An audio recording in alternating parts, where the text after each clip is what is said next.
Hey, and welcome back to another episode of The Closing Table. I'm Kyndal, your lender bestie with Apex Lending. And I am Kayla Beard. I am a real estate agent in South Carolina and Georgia with Epic Realty. Yeah, so today we want to touch on a big issue that I think everybody kind of struggles with a little bit, and that is imposter syndrome. Imposter syndrome. Oh my gosh, I know I have it so hard. Everyone does. Yeah. Yeah, everybody does. Like, do you ever just feel like, when you're at some of these networking events or, around a bunch of other very professional looking industry members and you're like, oh my God, what am I doing here? I don't belong here. So, for instance, the event we just did, no one knows what happened behind the scenes at home leading up to that, where I'm just walking around my house like, oh, I'm just a little kid and get my stuff out of the dryer. Right. Because I haven't folded my clothes in 3 days. And then I get there in front of other professionals. I'm like, wow. Am I supposed to be here? Right. Do I belong here? Listen, sometimes I struggle with it a lot because, I don't look like the typical lender. I've got my septum pierced and I'm covered in tattoos. And when you think of a mortgage loan officer, you think like stuffy, button up, suit and tie or blazer. And listen, I can rock the blazer and the pumps with the pencil skirt. And I look cute AF. But it's 2026. But it's 2026. I'm a real person and I don't want to have to like fit into some little box. Yeah. And I think that's kind of where our generation is right now, where we don't want to fit into this mold of like, yes, we have this like high level, sophisticated quote unquote job, but we don't want to fit in with what it used to be, what the norm was as far as dressing and the uber professional. And you can still be professional. But you can just look how you want to look. But it's a struggle internally. I don't have anyone in my family that was in real estate or the mortgage business or anywhere in this realm. Like most of them are blue collar. Yep. And so then I'm sitting here at this like networking event and I'm like, oh, like I'm not fancy enough for this. I know. I feel very posh. Right. He starts going up. Right. But yeah, no, it's definitely something that I struggle with a lot of the time when, especially it's a mental block for me. Yeah. Because I'll be doing something with work and I'll be like, oh my God, I'm not good enough for this. Like, that's the hardest part. I'm okay with imposter syndrome because imposter syndrome in one realm is showing you, I never thought I would be here and here I am. Right. And so it's like, holy shit, like, do I belong in this? Oh, of course I do, because I've taken the exams. I've done this. I've done that. I've built myself to be here. But then the other part is the mental block of I'm not good enough. Yes. So that's a completely different section that a lot of people don't talk about. It sucks. Yeah. What would you say is probably your biggest fear that contributes to your imposter syndrome in your, like, as a real estate agent? So I think I've got a few, actually. Okay. One is being a woman. There have been a lot of times, and it's not just being a woman. Like, let's just preface that. It's not just being a woman, but it's being a woman and being so young. So when I got into this industry, I was 25. I was about to turn 25. I was 24. Yeah. And so being that young, and I am on the other side of a deal with people that are in their 40s, 50s, 60s even. And it's, oh, well, I've been in this business 20 years and all of that crap. And I'm like, that doesn't mean shit to me. Right. Real estate is forever changing. It is forever changing. So it's that. Mainly my age, not being taken seriously enough because of my age and that I'm a woman. And then it's people thinking that I am uneducated. Yes. Well, you don't know what you're talking about and this and that, when I actually do a lot of education. Knowledge is power. Yes. So trust me, if there is a law that I'm supposed to know, I do. I am fully updated on all contract changes. I stay on top of it. So that's probably the hardest one for me. I'm sure. That's heavy. Oh, it's a lot. It's deep. Yeah. It's deep. It can get deeper, but we'll keep it right. We'll keep it cute. So what's yours? I think I would probably say my biggest fear that feeds my imposter syndrome is kind of bouncing off of what you said, not being taken seriously as a woman in this industry. I've definitely worked with agents, listing agents on the other side that were older men, and I would get the, oh, darling. Oh, sweetie. I got patted on the back one time. Oh, my God. I thought this one agent was going to, like, pat me on the head at a closing. Like, I really got those vibes. Like, Sir, I know what I'm doing. I work very hard to make sure I know what I'm doing. It's degrading. It is very It's really degrading. Yeah. We worked very hard to get here, and as women in any industry, we work twice as hard to get here. Yes. And if that is you, please do not do that. Right. Please don't do that, you know? Our tiny little woman brains can hold a lot more information than people give us credit for. They really do. They really do. And, you know, just treat me as your equal. That's all it is. So I understand that I'm young and I got into this industry when I was young, but please treat me as your equal. And there's a difference between, you know, correcting me and saying, hey, I understand that you said X, Y, and Z, but it's actually this way. Right. Just full warning, want you to know for next time. But I absolutely can take corrective criticism, but do not belittle me. Yes. Do not belittle my God. me because it's not going to be a fun time. It's not cute. we can let them know real fast. Yeah. But yeah, I mean, that, like, not being taken seriously as a woman. And then also, and this is kind of a big one for me, losing out on business and being judged based on my appearance. Like, not being taken seriously and judged based on my appearance. Based on your appearance. So, because it's happened. I've had people tell me before, how can you, like, how are you a mortgage loan officer? I would have never guessed that. Look at you. You got all those tattoos. And I actually was referred to as a biker thug one time. Oh, it was crazy. I was supposed to go to this networking event, and my boss at the time was like, you know, yeah, you're going to go and represent the company and XYZ, but I want you to make sure that you wear a long sleeve turtleneck and take out your nose ring. Mind you, it is the middle of July. We are literally, I mean, it's hotter than 40 hells outside. Yeah. And listen, at that point, this was 70 pounds ago. I was a big girl. And you weren't that big. I was big, but whatever. But you know, I was a little heavier, and I don't like to be hot. I do not like to be hot. So I was flabbergasted and appalled that I was asked to wear a turtleneck sweater to cover all my tattoos. I just didn't know that tattoo ink affects your brain cells. I would like to know the study. If you know the study on that, right. If you got some stats, like, show them. Yeah. But yeah, I mean, I looked at my boss and I said respectfully, I will not be doing that because I'm not going to die of a heat stroke in the middle of July because you're uncomfortable with my tattoos.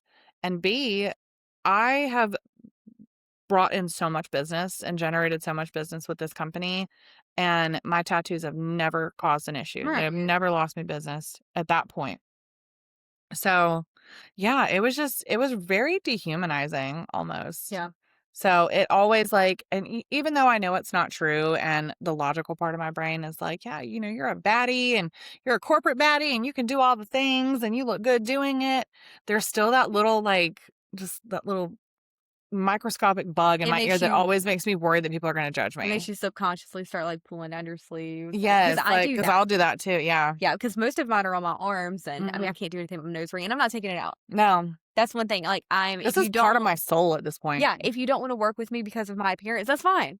That's fine. I do, and I've gotten to a place where I don't care. Yeah. I don't care. But you're right. Subconsciously, I have gave my sleeve a little tug. Just to... And we just do it without even realizing. Without realizing. Yeah. And it's because that's that side of us. It's like, people pleasing. It's people pleasing. Yeah. And we got to quit doing that. It's 2026. We left that in 2025. Yeah. That sucks. Do they know how much your tattoos cost? Right. Do they know how expensive these tattoos are? Listen, I've had people make comments about about me having all these tattoos before and stuff like, oh, you look poor. Do you not realize that? Do you not realize that? Wrist, but okay. Right. Like, do you not realize that my left arm costs more than your rent? Yeah. For like 3 months? Yeah. Don't play with me. No, they don't. They don't. So, talk to me about why you're still renting. There you go. Think right. Great way to turn it around. But yeah, so, I mean, imposter syndrome is, let's just call it what it is. It's a bitch. Yes. It's a bitch. And it affects everyone. I don't care who you are. I don't care what type of job you have. I don't care if you flip burgers at McDonald's. Exactly. It gets to you. So if you have any examples of imposter syndrome, and I think I would like all of our listening besties out there to kind of drop in the comments, what is your biggest fear that imposter syndrome is like, it's feeding your imposter syndrome. So drop it in the comments. Let us know. Yeah, and I mean, really, it just boils down to if you don't wanna work with me because of what I look like, I mean, that's okay because Yeah. honestly, not all business is good business. Not all business is good business. That one again, like, louder for the people in the back. Not all business is gonna be good business, and it's Nope. not gonna be the right business for you. I mean, it's okay if you don't clap for me because I've seen the teams that some of you cheer for, and I don't Yeah. know that I wanna be part of I that mean, I'm not team. clapping for those teams either, so, Right, you so know? and I think it really comes down to when choosing and making that choice that not all business is good business, Mhm. it's a way of protecting our mental health in this industry because this can Yeah, really wear you down mentally it sometimes. can. Yeah. It can. Well, like we were talking about in the first episode, way back when, Mm. it can take a toll on you from, 1 o'clock in the afternoon to 2 o'clock. You're cutting into your Yes. 54th cup of coffee. I Yeah. mean, so yeah, I mean, we're already having to deal with that in general. I don't need your scrutiny. Right. I don't need your scrutiny. And I want to build a relationship and a business that is based off of trust. Yes. And to be honest, if you never met me in public, you wouldn't know what I look like anyway. So why do Exactly. you care now?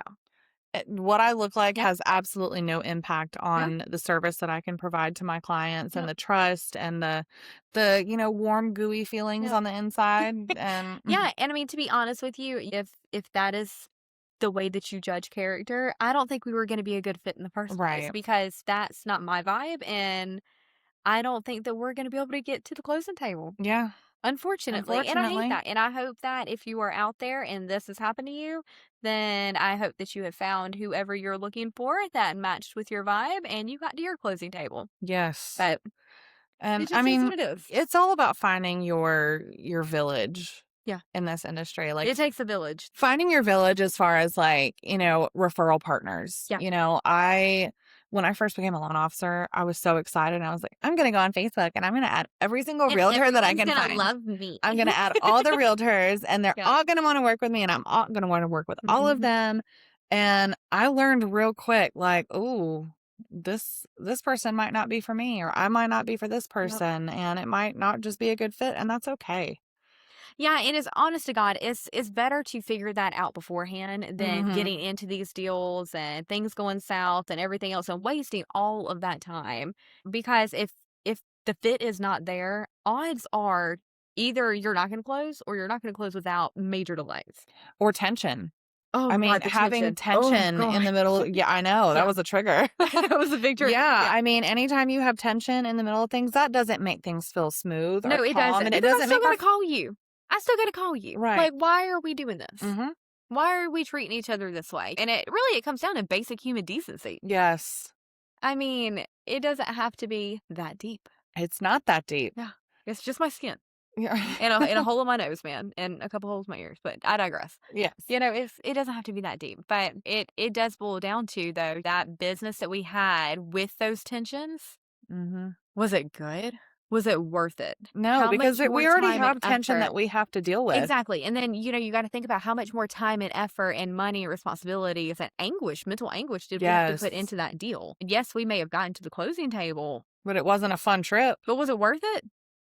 Right. And you have to say that one time because at the end of the day, as much as we love our clients, we wanna Mhm. help everybody. I want everybody in the world I want everyone to to be able to succeed. buy a house, right, and Yes. I want everyone to succeed, exactly, but at the end of the day, it's a business. Yeah. Business is business, and that's really all it Yeah. is. And for all of my clients, past clients, real estate agents, referral partners Mhm. that have been amazing, thank you. Thank you because, Thank you. they are few and far between sometimes. Yes. Sometimes they are few and far between, but, they are the reason that we stay in this business. Yeah. It's about finding your fellow weirdos. That Yeah. that's been my biggest, like, motto, like, ever since I moved up to Lexington last year, Mhm. my biggest goal was I just need to instead of going on a tangent like I did when I first got licensed and adding all these realtors, I need to look for my fellow weirdos. Yeah. The ones that are gonna vibe the same way that I do and that aren't gonna get pissed off if I don't respond to a text at 10:30 PM to them or a client. Yeah. Because they're out there. They'll They get are. mad. They are. And you might get an email from me at 10:30 at night. Oh, yeah, no, You you'll rest your definitely night. you'll definitely get emails from me in the But middle of then the if night. you respond promptly, I'm gonna text you and be like, Or You good? Why are you Why you up? up? Yes. Oh, that's me. I did that so I didn't forget to do it in the morning. Like, why are you Yeah. awake? No, I'll just do it because of chronic insomnia. Like, I'll literally be like sitting crisscross applesauce in my bed with my little messy bun on top of my little knot on top of my head, watching Scandal on the TV and just working on my laptop at like 2:00 in the morning. That's my favorite way to fill out listing agreements. Yes. Oh my gosh. I love working from Just home, vibing. by the way. Like, Oh, yeah. can we talk about that for a minute? Like, Oh, just the God. comfortability. Let's talk about the positives of working from home. And then Positives. 5 positives. Go. 5 positives. Speed round. Oh God, when you put me on a speed round, I forget everything I know. Definitely being able to be comfortable while I work. Mm-hmm. I mean, if I have to get on a Zoom, it's not very often that I have to get like on a Zoom or like show my face when I'm working from home. If I'm on a Zoom, I look good from here up. Exactly. If I'm on a Zoom, I can promise you I don't have pants on. Well, do you really not have pants on? I mean, I have like some little boy shorts or you know something. what? That's your business. Yeah, but I'll just sit, in my little comfy office chair and everybody can see me in my very nice work blouse and they just can't see that I don't have pants on. Our families look at us like we were ridiculous. We're around the house with like this nice blouse on and just like mayhem, very Adam Sandler from the bottom down. Oh my God, yes. Or like the basketball shorts. I've definitely worn like a blazer and basketball shorts on a Zoom. No shoe. Never any The back shoes. of our hair is not. Yep. Yeah. Okay. So not wearing pants. Yes, I'm good to go. Oh my gosh. One thing that I definitely is my favorite is that midday work from home shower. Oh. Those hit so different. They do hit different because you're not rushed. Right. If I have some time and I know like, okay, I'm going to use my designated lunch hour or whatever, I'm going to go take an everything shower and I'm going to exfoliate and I'm going to do my hair mask and then I'm going to get out and do my skincare.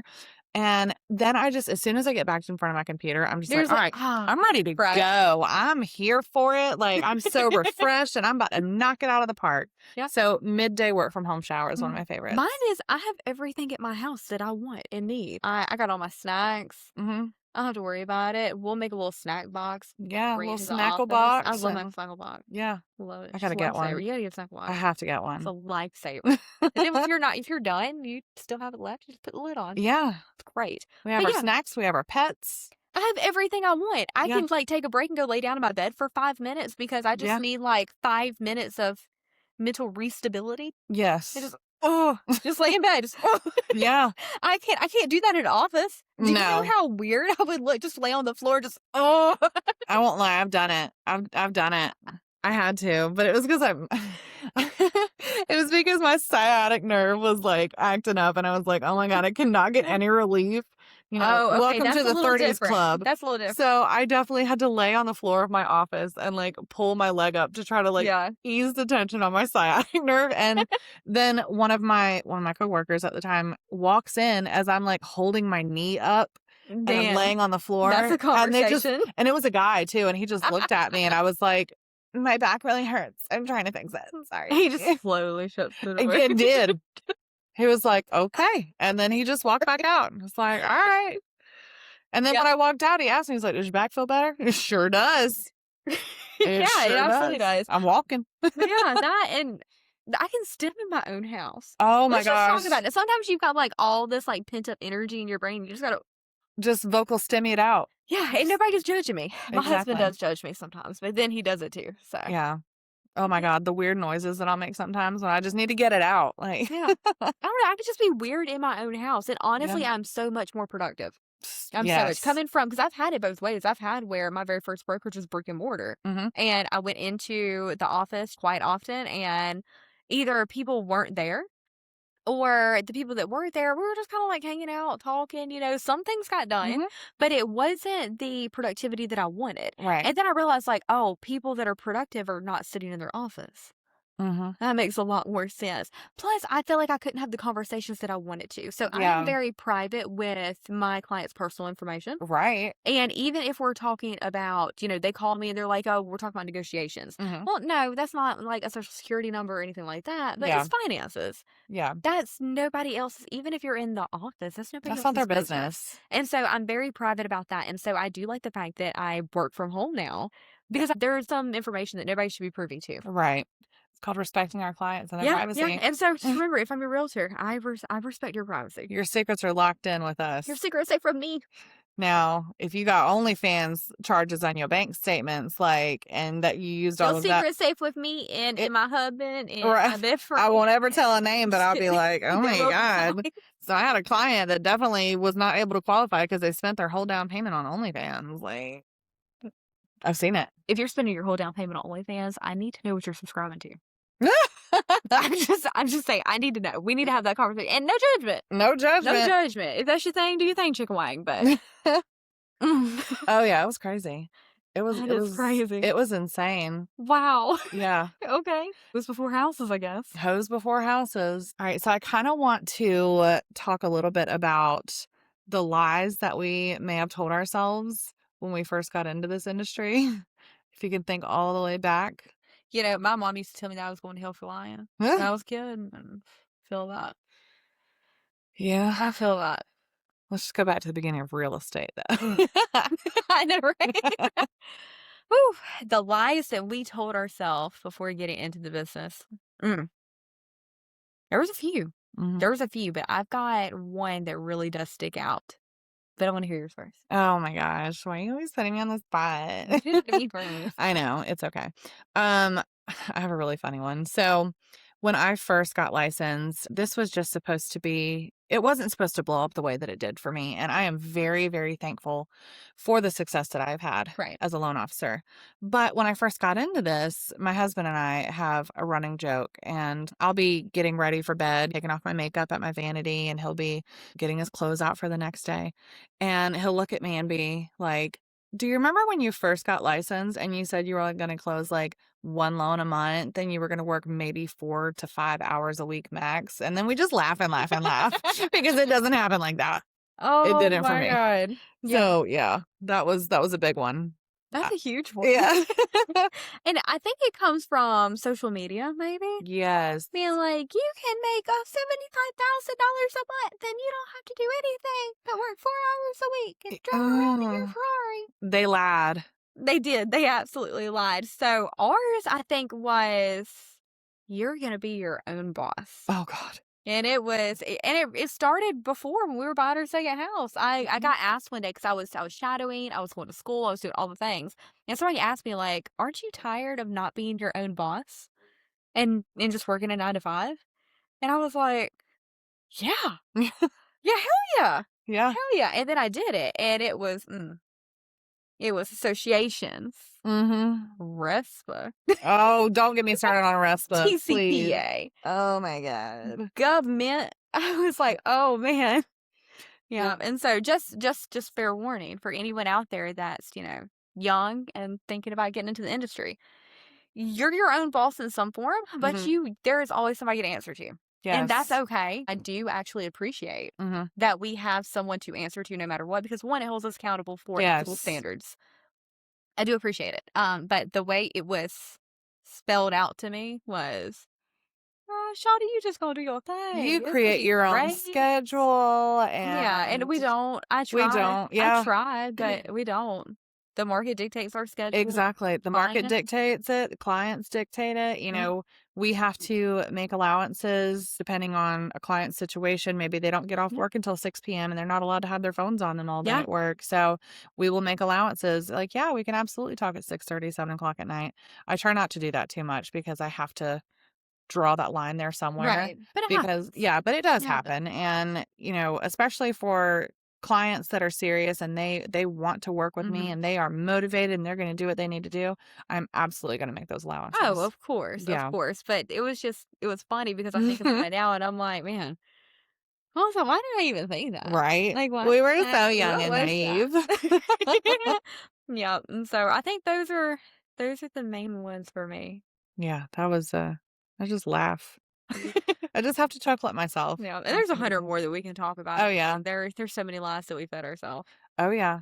I was like, oh, I'm gonna be able to work wherever I want, and I do. I absolutely take my vacations, but I get the busiest on my vacations. Yes, it always happens like that. Yeah, and I love it. I do. I love it. But at the same point, I was like, I'll be able to clock out whenever. You don't ever turn it off. You don't. You never turn it off. I mean, even when we're not working, like I know I'll be scrolling on TikTok sometimes and I'll see, like I'll get a TikTok on my For You page and my brain will instantly go to mortgage mode, be like, oh my God, I need to save this so I can recreate it I do tomorrow the and I need exact to same make thing. this TikTok. Yep. It never turns off. Yeah, I do the exact same thing. Or I'll see something on Facebook and I'll be like, oh my God, I need to post something that's similar to this because I forgot that it's X day and this is great marketing and blah, blah, blah. Yes. And I'm like, I'm just laying in bed. Yeah. That's all I wanted to do. It's like 11:30 at night and Yeah. I'm like, got my hair rollers in and, Yeah.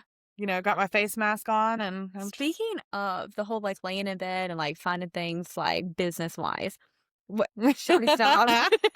But what time of day do you feel like you have like the most clarity in your brain to come up with new business ideas? Like, are you one of those who wakes up in the morning, you're like, oh my God, I had a brilliant idea. I've got to do this, this, and this. Or is it like a midday? It's more like a midnight. A midnight? No, I think it's weird for me because I am not a morning person. I am the type where I need at least 2 hours after I wake up to thaw out. Um, Man, my poor kids in the morning when I have to take them to school, they'll be having a conversation with me and I'm just like, uh-huh. Yeah, that's great because I can't be like, please stop speaking to me. So I'm kind of like that in the mornings, but I am a morning person. And I used to not be. Yeah. And now I wake up at like 7 o'clock in the morning on random days. Yeah. But at the same point, like, don't call me. Right. Don't call me. I'm sitting on the couch. I'm like, and that's my time to like breathe. Yes. Like it's quiet. You're thawing out. Yeah, I'm thawing out. Like it's quiet. Nobody's talking to me. Please don't call me. Don't call me for another 2 hours. But I have my best ideas. I do too, though. That clarity of like nobody's speaking. I'm not answering. I'm not answering an email. I ain't doing it. But like that clarity of like nobody's in my ear constantly. I'm not answering the phone for a client. There's not this. There's not that. Those are when I have my best ideas. I agree. I would say probably between like the hour between 8 and 9 a.m. Like after I drop the kids off at school, I get back, I make my coffee. Yep. I'm just kind of sitting here and I'll scroll on TikTok or, Instagram for a few minutes and then the gears will just start turning. The coffee's a brewing, the gears are turning and I just get like this whole list of ideas. And I don't know if it's just me, like the whole ADHD brain or what, but I have to like literally keep a running list. We do this for this podcast, just being real. I'll be brushing my teeth or driving home and I'll just get a random idea and be like, oh, this is really good for the podcast. Let me put this down in my little running note because on my if phone. I don't write then it's gone. I'll forget it. Thought. Yeah, I'll forget it. And that's my problem. That's what I was going to say. Like I have all of this clarity. I have all of these things. And if I don't write it down immediately, I don't know what that was by noon. Oh, yeah. I have no clue. I can be like, what was that? It could be 15 minutes for me. Yeah. And I'm like, it's gone. Yep. Hopefully I'll wake up tomorrow and have it again. And I'll probably not. Right. That was a great one. Hope that wasn't $1 million idea. Exactly. So kind of going back to like when you're scrolling on TikTok in the mornings or late at night or whenever. The doom scroll. The doom scroll. Sometimes I literally have to limit myself. Like this might be a little mentally unwell, but whatever. It's hours. It's hours. It can be. So I have to limit myself and say, okay, I'm only going to let myself watch 5 TikToks. That's it. Or 10 TikToks. That's it. Sometimes 2. If I just have like a quick minute, I'm just like, I just need a little like 45-second doom scroll break, but I'm only going to let myself watch 2 TikToks because if I don't, I will get stuck. So mine for me is the worst in the morning because nobody's there. I'm sitting there by myself, like, and I know that I need to get work done at like X time, right? So if I'm waking up at 7 and I'm not going to start until 8, 9, I've got 2 hours. And when I tell you, my ass is planted on that couch for 2 hours. 120 minutes of TikTok. 120. And then at night, and I do it because I want to wind down. Yeah. And so reading a book, I fall asleep and I'm not retaining any of the book. Yep. And so I'm like, I don't want to do that. So I'll watch TikTok or Reels or whatever while I'm falling asleep. And it's amazing because I'm out in 75.5 minutes. It gets so long that Tyler's like, you gotta go to bed, bro. Right. Oh my God. You gotta go to bed. Matt will literally wake up and be like, can you turn that brightness down? It's keeping me awake. As if you haven't been sitting here snoring for the last 3 hours. Exactly. Like, go turn over, really bro. is 3 hours. Yeah. But we get stuck. Yeah. For me, it's like I find myself doing that more so like when I go to bed. because, I'm constantly go, go, go, go, go between work and 3 kids in all kinds of different sports and it's my unwind extracurriculars. time. Yeah, this is just for me time. Yeah. But then I always take advantage of it, and I just find myself just losing out on sleep because I'm just and I just We do. So, And really, I'm getting a lot of great ideas. yeah. I forget to write most of them down, but I'm getting a lot of great ideas. Screenshots. I have so many useless screenshots in my phone. Or I'll repost them just so I can go back and see them. Yep. I'm really bad about it. But kind of going back to the whole like getting stuck thing, Mm-hmm. like where else do you find yourself like just day-to-day life, like getting stuck? Oh my gosh. Like, do you mean like with work or personal or? Yeah, do you ever have those times where like there's a lot that needs to be done, but you have like a mental block of, Only every like, day of my life. I feel stuck. I can't get past this threshold. And you feel like you're at the threshold. You feel like Yes. you're right there. You just need to like step over.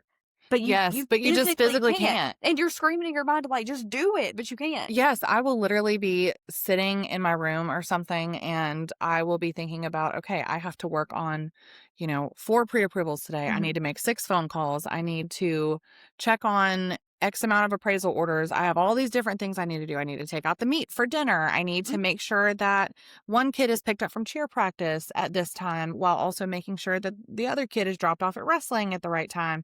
And I'll just be sitting there staring at this basket of laundry that's been sitting there for like a week, and I'm just like, I know I need to fold you, but I can't. I just can't. Yeah. And I mean, granted, I know this is my toxic trait. This is my beige flag. And it is, I will get all of the laundry washed, dried, cycled, all of that good stuff. It's going to take me 5 to 10 business days to fold and put away though. Do you know where my laundry is right now? Where?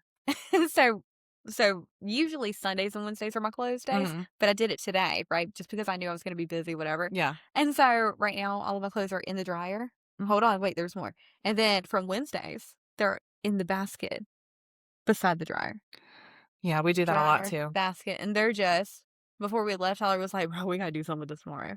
And I was like, we might. Yeah, hopefully. Hopefully, God willing, and the creek don't run. And I want to. That's the bad part. I want to as being well. An organized person. Same. I love it.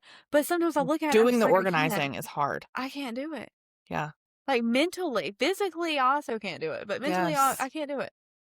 Yeah, I feel that in my in every part of my bones. Is that a part of imposter syndrome?